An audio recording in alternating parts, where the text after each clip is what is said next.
Почитувани, ВМРО ДПМН и понатаму со своите штетни политики нанесува директна штета на граѓаните и нивната благосостојба. Веќе една недела ВМРО ДПМН го блокира законот за отпис на камати и репрограмирање на долгови на физичките лица. Пратениците од оваа партија очигледно се против отписот на каматите и долговите кои граѓаните ги имаат.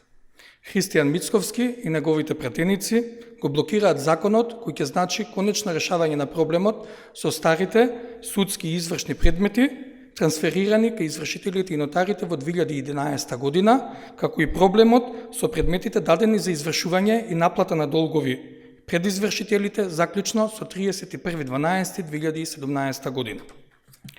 Ете колку ВМРО ДПМН и Христијан Мицковски се грижат за граѓаните и нивните проблеми.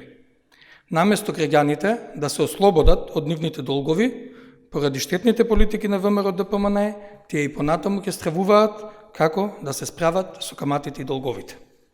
Доколку ВМРО ДПМН продолжи со политиката на блокада и кочење на се што е добро и во интерес на граѓаните, постои опасност и ова законско решение да не биде усвоено, бидејќи остануваат уште 10 дена до распуштање на собранието.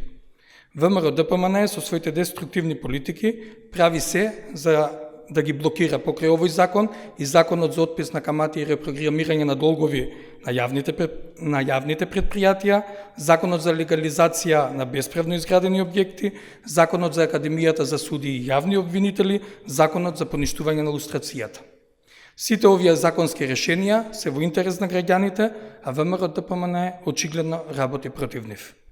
Граѓаните точно знаат кој работи во нивни и во интерес на државата, а кој го штити криминалот и кој се грижи за своите лични и теснопартиски интереси. Затоа ВМРО ДПМН и креаторот на нивните политики од Будимпешта ќе доживеат уште еден пораз на 12 април,